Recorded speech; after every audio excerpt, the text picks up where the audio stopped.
যুবক ভাইরা যারা মাহফিলে এসেছেন, আমি আপনাদেরকে বলছি, আপনারা একসময় চাকরি করবেন, সরকারি কিংবা বেসরকারি। আপনারা একসময় দোকানদারি করবেন, ব্যবসা বাণিজ্য, কিংবা আপনারা চাষাবাদ করবেন, কিংবা বিদেশ যাবেন। যেখানে যান পৃথিবীর যে প্রান্তেই থাকেন, যেই কাজই করেন, হারাম উপার্জন করবেন না। ঠিক আছে তো ইনশাআল্লাহ? হারাম উপার্জন না করলে মানুষের কাছে দাম পাবেন না, বইয়ের কাছে দাম পাবেন না, মা বাবার কাছে দাম পাবেন না, এলাকা মানুষের কাছে দাম পাবেন না। হুজুরও হয়তো অনেকে দাম দিবেন, কিন্তু আল্লাহ তাআলা দাম দিবেন। আগে ভাগে যে মেয়েটাকে বিয়ে করবেন বলে দিবেন যে আমি কিন্তু তেড়া যুবক, আমি কিন্তু ওই মাহফিলে ওয়াদা করে আসছি, আমি 2 নম্বর কামাই করব। ডাল ভাত খেয়ে থাকা লাগতে পারে, অনেক সময় ডালও থাকবে না, এমনও হতে পারে লবণ ভাত খেয়ে থাকা লাগতে পারে, মরিচ ভাত খেয়ে থাকা লাগতে পারে। রাজি থাকলে আসো, এগুলা কোনো মুখরোচক গল্প শোনাচ্ছি না তোমাকে। আমি কিন্তু 2 নম্বর কামাই করব না, অতএব কামাই কম হবে, কষ্ট হবে। চাইলে আসো, আর না হলে এখনো রাস্তা মাপতে পারো। আমাকে আইসা শাড়ি চুড়ির ডিমান্ড দিবা, অন্য চোরদের বউ, ডাকাতদের বউ, দুর্নীতিবাজদের বউ, তারপর রিলিফ চোরদের বউ, হারামখোরদের বউ, তাদের মতো দেখে দেখে কম্পিটিশন করতে পারবা না। তুমি আমার বউ হতে হলে, হালাল খোরের বউ হতে হলে, তুমি সকল লোভ ছেড়ে দিয়ে সততার উপরে থাকার নিয়ত করতে হবে, কষ্ট করে চলার নিয়ত করতে হবে। তবে যারা কষ্ট করে চলার নিয়ত করে, আল্লাহ তাআলা এদেরকে সবচেয়ে সুখে রাখেন, শুধু আখিরাতে না দুনিয়াতেও। যারা চুরি করে কামাই করে বা 2 নম্বর পথে কামাই করে, আমরা বাহির থেকে দেখে মনে করি আহ কি সুখে আছে, অনেক টাকা পয়সা কামাই করতেছে, তাই না? কি গাড়ি বাড়ি চকচক করতেছে, পক করতেছে। ভাইরা, আপনারা অনেকে হয়তো এটা অনুভব করেন না যে ওই হারামখোর কিন্তু সবচেয়ে মনের কষ্টে আছে, কারণ সে জানে যে আমার দান পায়া হুজুর দোয়া করে দিচ্ছে আল্লাহ হাজী সাহেবকে মাফ করে দেন। হাজী সাহেব জানে আমি একটা চোর, হাজী সাহেব জানে আমি একটা দুর্নীতিবাজ, আমি একটা 2 নম্বর মানুষ। আর হুজুর আমারে পাম করতে দিলে কি হবে? মৌলবীটা জানে না যে আমার সব 2 নম্বর পয়সা। এই জন্য এটারে বলে অপরাধ বোধের অদৃশ্য দাহন জ্বালা, ভিতরে ছটফট করতে থাকে। মানুষ বলে হাজী সাহেব, সে মনে মনে করে কিভাবে কামাই করছে আমি না জানি। এই যন্ত্রণা তাকে কুরে কুরে শেষ করে। আর সৎ মানুষ তাকে যাচ্ছে না, পুছে না, দাম দেয় না, কিন্তু তার ভেতর থেকে একটা ফিলিংস হয়, কি জানেন? আমার প্রতিটা পয়সা টটটট করে বাঁচবে, আমি হারাম কোনো টাকা কামাই করি নাই, হারামের সাথে কম্প্রোমাইজ করি নাই, চলে কষ্ট করি, মানসিক শান্তি পায়। এই জন্য নবী সাল্লাল্লাহু আলাইহি ওয়াসাল্লাম বলেছেন, লাইসাল গিনা বিকাসরাতিল আরদ ওয়ালাকিন্নাল গিনা গিনান নাফস। অনেক সম্পদ হয়ে গেলে এর নাম সচ্ছলতা নয়। আসল সচ্ছলতা হলো মনের সচ্ছলতা, যে আমি মনের দিক থেকে সুখে আছি।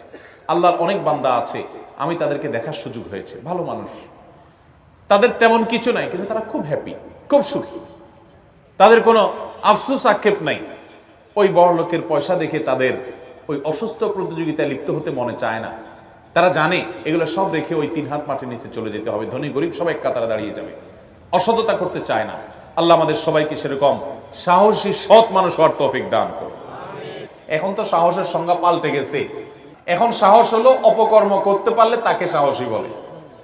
আসল সাহসী সে যে অন্যায় বর্জন করার জন্য শত মানুষের ভৎসনা সত্ত্বেও সে হিম্মত করে যে আমি অন্যায় করব না। টাকা পয়সা হলে সবাই আমাকে পুষবে, কদর করবে, দরকার নেই, আমার অল্প টাকা, আমি গরিব থাকবো, কিন্তু আমার ভেতর বলবে আমি সৎ। আমার মধ্যে এক ধরনের সাহস কাজ করবে, এক ধরনের বীরত্ব আমি অনুভব করব যে আমি হারামে যাইনি, চেষ্টা করবো না ইনশাআল্লাহ।